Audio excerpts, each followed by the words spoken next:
देखिए हर खबर यहीं पर, सब्सक्राइब कीजिए TV9 भारतवर्ष।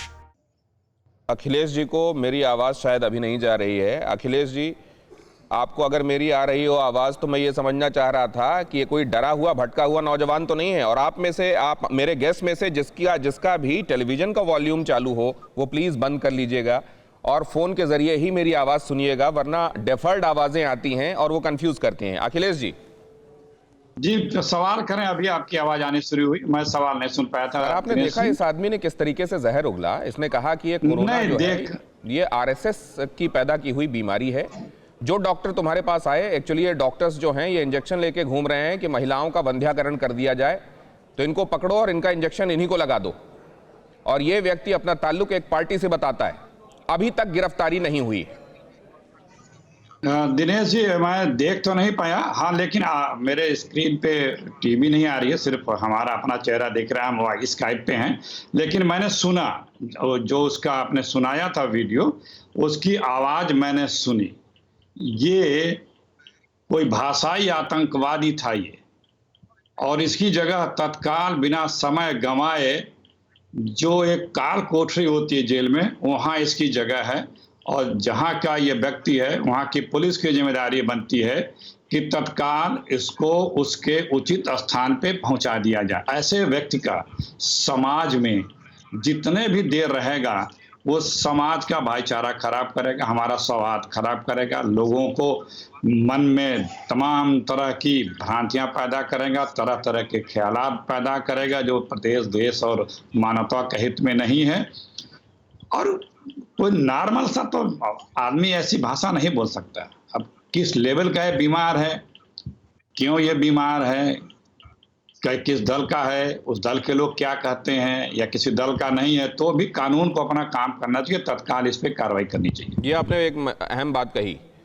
उसी दल के प्रवक्ता हमारे साथ सैयद आरिफ साहब जुड़े हुए हैं। सैयद आरिफ साहब, ये सुना होगा आपने इस व्यक्ति के बारे में और इस टिप्पणी के बारे में, आपकी राय?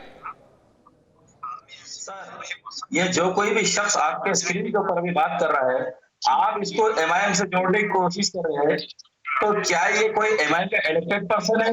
क्या ये कोई एमआईएम का स्पोक्स पर्सन है? क्या ये कोई एमआईएम का कोई नुमाइंदा है? क्या है ये? और दूसरी बात, अभी अखिलेश साहब ने यहाँ पर कहा है कि ये जो तो समाज के अंदर बहुत जहर उगल रहा है, इसके ऊपर तत्काल कानूनी कार्रवाई होना चाहिए। ठीक है, सभ्य समाज के अंदर इन बातों का कोई स्थान नहीं है, कोई भी स्थान नहीं है। लेकिन एक बात याद रखिए आप कि कितने लोग जेल में डाले आपने अभी तक, और क्यों रुक गए आपके हाथ अभी तक? कानून क्यों रुक गए जेल में डालने वाले इन लोगों से? अखिलेश साहब, अभी दिल्ली के इलेक्शन के अंदर जो आतंक का खेल खेला गया, जब भी आपने इतनी जोर से बोलना चाहिए तो उन सबको जेल में डाल दो, बोल के डालो इनको भी जेल में। जो कानून हाथ में लेगा और समाजों के अंदर विभाजन करने की बात करेगा, उन सबका स्थान जेल ही है, बिल्कुल जेल में डालिए। जो अगर समाज के अंदर विभाजन करने की बात करेगा, समाज को तोड़ने की बात करेगा और समाज के अंदर अगर नफरत पैदा करेगा, ऐसे सारे लोगों को जेल में डालना चाहिए। और अगर ऐसे लोगों को कोई सपोर्ट करता है तो ऐसे लोगों के वास्ते भी कोई ना कोई स्थान बनाना चाहिए। आपने कहा कि इसका हमने ताल्लुक जोड़ दिया, हमको सपना नहीं आया। आरिफ साहब, अब ये तस्वीरें देख लीजिए जरा। आप ये तस्वीरें देखिए जो हम आपको दिखाना चाहते हैं, ये जरा देख लीजिए, इन तस्वीरों को देख लीजिए, जिसमें आपकी पार्टी के नेता के साथ बगलगीर होकर अबू फैसल मिल रहा है। ये आपकी पार्टी के नेता है ना, जिनके साथ खड़े हुए हैं वो। और अभी एक और सबूत दे दूंगा मैं कुछ देर में, अगर इतना काफी नहीं है आपके लिए तो।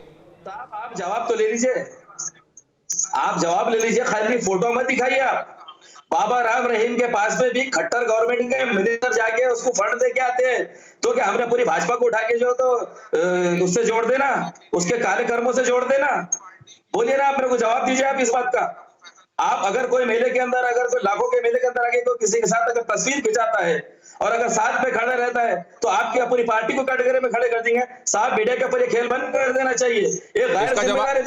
मतलब आपका इससे काम चला नहीं, आपको बड़ा जवाब चाहिए, एक और सबूत चाहिए स्थापित करने वाला। आपका काम साहब, आपका काम नहीं चल रहा इससे, क्यों? तो ये जम नहीं रही बात आपको, आप देखिए, हजम नहीं हो रही। आप देखिए ये सबूत भी देखिए, शायद इसके बाद आप माने। और अगर आप इस बात पर आमादा हैं कि नहीं मानना, तो आप उसके लिए भी आजाद हैं, लेकिन ये सबूत देख लीजिए जरा, ये सबूत देख लीजिए। आरिफ साहब, लगता है आपको मालूम है कि मैं क्या कहने वाला हूं आगे। चैन रखिए, थोड़ा धीरज रखिए, धीरज रखिए, धीरज रखिए, धीरज रखिए, धीरज रखिए, सुन लीजिए जरा। अड़ी सोमवार से शुक्रवार शाम 6 बजे सिर्फ TV9 भारतवर्ष पर।